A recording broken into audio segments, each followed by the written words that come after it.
നമ്മുടെ ജീവിതത്തിലേക്ക് ഒരു നോട്ടം കൊണ്ടോ ഒരു ചിരി കൊണ്ടോ ഒരു മെസ്സേജിൻ്റെ ഒക്കെ കോലത്തിൽ ചില മനുഷ്യർ കയറി വരാറില്ലേ? നമുക്ക് അവരെ കുറിച്ചൊന്ന് സംസാരിച്ച് നോക്കിയാലോ? അതുപോലെ കയറി വന്നിട്ടുള്ള ഒരാളെ കഥ പറഞ്ഞു കേട്ടോ.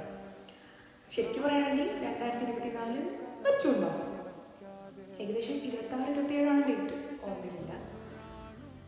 ഇതുപോലെ ഒരു ട്രെയിനിൽ തിരൂരിൽ നിന്ന് കണ്ണൂരിലോട്ടുള്ള ട്രെയിനിൽ കയറിയ സമയത്ത് ലേഡീസ് കമ്പാർട്ട്മെൻ്റ് ആണ്. എൻ്റെ അടുത്ത് ഒരു കൊച്ചിരിക്കുന്നുണ്ട്. പുള്ളിക്കാരത്തി എൻ്റെ അടുത്ത് എന്തൊക്കെയോ സംസാരിക്കുന്നുണ്ട്. വീട് എവിടാ, നാട് എവിടാ, എവിടെ പഠിച്ചത്, എന്താ ചെയ്യുന്നത്, എവിടെ പോകുന്നു എന്നൊക്കെ ചോദിക്കുന്നുണ്ടെങ്കിലും അന്നത്തെ എൻ്റെ സിറ്റുവേഷനിൽ ഞാൻ പുള്ളിക്കാരത്തിക്ക് വലിയ മറുപടി ഒന്നും കൊടുക്കുന്നില്ല. ആൾ ചോദിക്കുന്നുണ്ട് ഇൻട്രോവേർട്ടാണോ. സത്യം പറഞ്ഞെങ്കിൽ ചിരിയാണ് വന്നത്. ഏത് സമയവും ബ്ലാബ്ലാ പറഞ്ഞുകൊണ്ടിരിക്കുന്ന ഞാൻ അന്നത്തെ എൻ്റെ സാഹചര്യം മൂലമാണ് മിണ്ടാണ്ടിരിക്കുന്നത്. ഇവിടെ എടുത്ത് വെച്ചത് ഇൻട്രോവേർട്ടാണോ എന്നാണ്.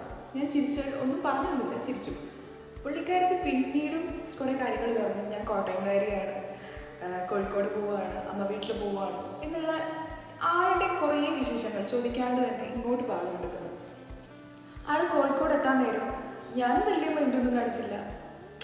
പോട്ടെ, ആരാണെങ്കിലും പോട്ടെ എന്നുള്ള രീതിയിലാണ് ഞാനിരുന്നത്. ഇറങ്ങാൻ നേരം എനിക്ക് എൻ്റെ മൊബൈലിൽ നിന്ന് പുള്ളിക്കാരത്തിൻ്റെ മൊബൈലിലോട്ട് ആളെന്ത് ചെയ്തു, കോൾ ചെയ്തു.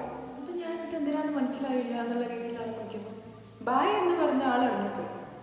ഞാനത് ഒരു പെൺകുട്ടിയല്ലേ, അത്ര സീരിയസ് ആക്കിയിട്ട് എടുക്കണ്ടല്ലോ, ഇന്ന് കണ്ടില്ലേ ഉള്ളൂ, വലിയ സുഹൃത്തോ കാര്യങ്ങളൊന്നും അല്ലല്ലോ, അങ്ങ് പോട്ടെ എന്ന് ഞാൻ വിചാരിച്ചു.